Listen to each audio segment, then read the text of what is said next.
2004 April 10 Australian അഭിഭാഷകനായ Ron ടെസറോയും investigative ജേർണലിസ്റ്റായ mic വെല്ലിസിയും പ്രശസ്ത forensic പാത്തോളജിസ്റ്റായ doctor സുഗുബിയെ കാണുവാൻ ന്യൂയോർക്കിലെ അദ്ദേഹത്തിന്റെ വീട്ടിലെത്തി. ഇരുവരുടെയും കൈവശമുണ്ടായിരുന്ന ഒരു ഹ്യൂമൻ ടിഷ്യൂവിന്റെ രഹസ്യം അറിയുകയായിരുന്നു ലക്ഷ്യം. മൈക്രോസ്കോപ്പിലൂടെ അത് നോക്കിയ പാടെ മനുഷ്യഹൃദയത്തിന്റെ ഭാഗമായ ഒരു ടിഷ്യൂ ആണതെന്ന് ഡോക്ടർ സുഗുബിക്ക് മനസ്സിലായി. Heart tissue.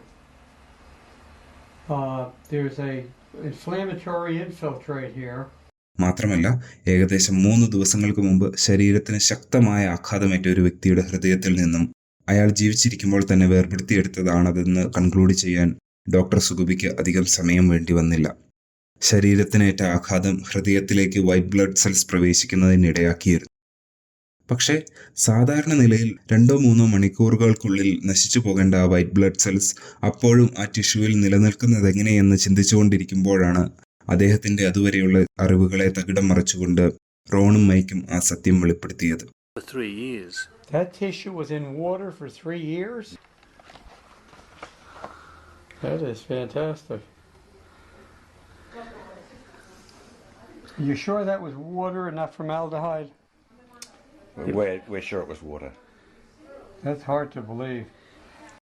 മണിക്കൂറുകളോ ദിവസങ്ങളോ അല്ല, വർഷങ്ങളായി വെറും പച്ചവെള്ളത്തിൽ സൂക്ഷിച്ചു പോകുന്ന ഒരു ഹ്യൂമൻ ടിഷ്യൂ ആയിരുന്നു അത്. പക്ഷേ കാര്യങ്ങൾ കൂടുതൽ സങ്കീർണമാകുന്നത് ആ ടിഷ്യൂവിന്റെ സ്രോതസ്സിനെ പറ്റി അറിയുമ്പോഴാണ്. 1996, അതായത് 20 ഡോക്ടറിനെ കാണുവാൻ വരുന്നതിന് ഏകദേശം 8 വർഷങ്ങൾക്ക് മുൻപ് അർജന്റീനയിലെ ബ്യൂനോസ് എയറസിലുള്ള സെന്റ് മേരീസ് ദേവാലയത്തിൽ വിശുദ്ധ കുർബാനയ്ക്കിടെ ഒരു തിരുവോസ്തി നിലത്തു വീണു. വൈദികൻ കീഴ്വഴക്കമനുസരിച്ച് ക്രൈസ്തവർ ഈശോയുടെ ശരീരമെന്ന് വിശ്വസിക്കുന്ന ആ ചെറിയ അപ്പം ഒരു പാത്രം വെള്ളമെടുത്ത് അതിൽ ലയിപ്പിക്കുവാനായി സക്രാരിയിൽ വെച്ച് പൂട്ടി. ഏകദേശം 10 ദിവസങ്ങൾ കഴിഞ്ഞ് ആ പാത്രം എടുത്തു നോക്കിയപ്പോൾ അതിൽ ബ്ലഡ് പോലെ കാണപ്പെട്ടു. വരും ദിവസങ്ങളിൽ അത് കൂടുതൽ വ്യാപിക്കുകയും ആ അപ്പം ഒരു ഹ്യൂമൻ ടിഷ്യൂവായി മാറുകയും ചെയ്തു.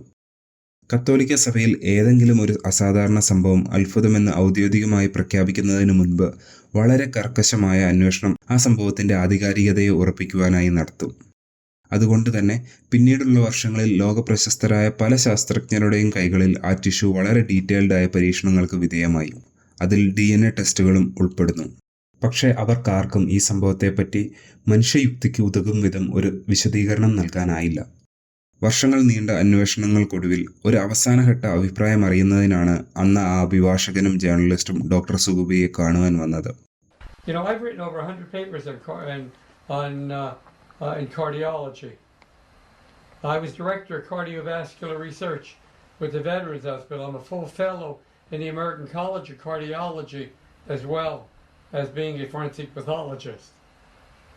And the heart is one area that I know. This is my business. അന്ന് ലോകത്തിൽ ജീവിച്ചിരുന്ന ഏറ്റവും പ്രഗത്ഭ ഫോറൻസിക് പാത്തോളജിസ്റ്റായ അദ്ദേഹത്തിന് പോലും ദിവ്യകാരുണ്യത്തിന്റെ ദിവ്യരഹസ്യം ശാസ്ത്രത്തിന്റെ മഷി കൊണ്ട് എഴുതാനായില്ല.